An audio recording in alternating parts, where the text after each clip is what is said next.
inquiétez pas, la présentation de saison aura bien lieu ce soir, il n'y aura pas de blocage ni quoi que ce soit. Ne vous inquiétez pas là-dessus. Bon, je vous demande quand même de bien mesurer que depuis trop longtemps déjà, et particulièrement ces dernières années, la politique française, et particulièrement celle qu'on lit actuellement, par les socialistes, nous dit-on, aboutit à cela. À la faveur du rappel constant des profiteurs, des fainéants, et pourquoi ne pas le dire, des intermittents du spectacle, on arrive à faire croire que 100 000 personnes sont responsables de 2 milliards d'euros de déficit. Mais c'est ahurissant, et que l'on arrive à isoler, à stigmatiser, ou à ceux qui se ressentent comme tels, des intermittents du spectacle, qui mènent une mission d'État et, d'une certaine façon, un service public. Et cela nous révolte considérablement. Essayez de vous mettre un instant à notre place. À quoi toutes ces restrictions budgétaires en matière culturelle aboutissent? À stigmatiser ces gens et nos métiers. À quoi cela aboutit si ce n'est que ces professionnels sont mis à part, une espèce de mise à l'écart morale, et cela est insupportable. Et il est temps d'en finir. Alors que Mme Le Pen en tire profit, c'est évident. Le national-populisme triomphe sur toute l'Europe.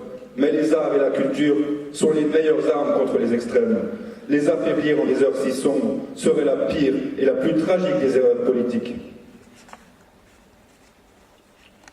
En 2003, nous avons été entendus par la droite.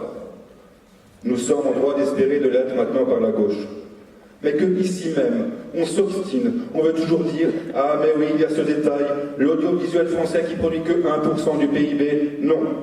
Eh bien oui, il y a 9% des intermittents qui gagnent très bien leur vie. Et alors? Et alors? Nous avons aussi entendu à notre grande stupéfaction qu'il y ait des abus en la matière. Eh bien nous vous le disons tout net maintenant, que les golden parachutes, ce n'est pas chez nous, ce n'est pas dans nos métiers. Mais beaucoup plus concrètement maintenant, le gouvernement il s'apprête à ratifier la Convention d'assurance chômage négociée par la CFDT et le MEDEF contre les intermittents précaires et intérimaires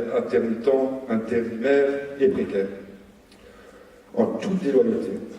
Cet accord, évidemment, va réduire les droits des plus fragiles pour nous faire des économies, parce que nous dit-on que les chômeurs coûtent trop cher. Donc il faut trouver les moyens de les faire payer. Leur faire payer qu'en France, 6 chômeurs sur 10 ou un intermittent sur 2 n'est pas indemnisé. Il faut aussi le savoir cela. Leur faire payer 9 millions de pauvres et une situation de chômage de masse. Et ce texte veut faire porter sur les seuls intermittents et intérimaires et tout précaires ces 2 milliards d'économies voulues par M. Valls. Cette volonté de partenariat avec le MEDEF et la passivité de la CFDT est un désastre complet. D'ailleurs, le MEDEF ne représente pas du tout les entreprises artistiques et culturelles, et Monica en conviendra aussi dans le cadre du Syndiac. Et la CFDT n'est pas du tout représentative de l'accord de branche, de nos métiers, donc ça soulève aussi un problème de représentativité démocratique lors d'un accord. Cet accord va donc aggraver la précarité de nous tous, et il serait donc très intéressant qu'en ces temps de défiance politique, les actes suivent enfin les paroles.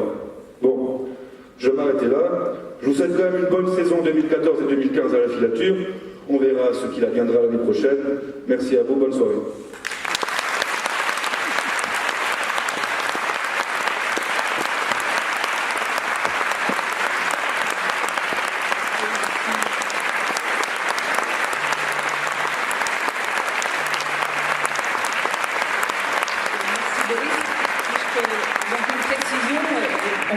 Explications à tout cela, on va peut-être le faire après la présentation de saison. Si vous voulez des explications sur précisément ce qui se passe, Boris a un peu évoqué qui étaient les syndicats signataires, et il se trouve qu'effectivement il n'y a pas de représentants de la branche spectacle vivant autour de la table de négociation, et donc c'est compliqué de faire admettre de faire comprendre en fait des situations très très particulières du monde du spectacle. Donc rendez-vous avec les intermittents après la présentation. J'espère au soleil, autour du barbecue. En tout cas, saison pluvieuse, saison heureuse. Merci à vous.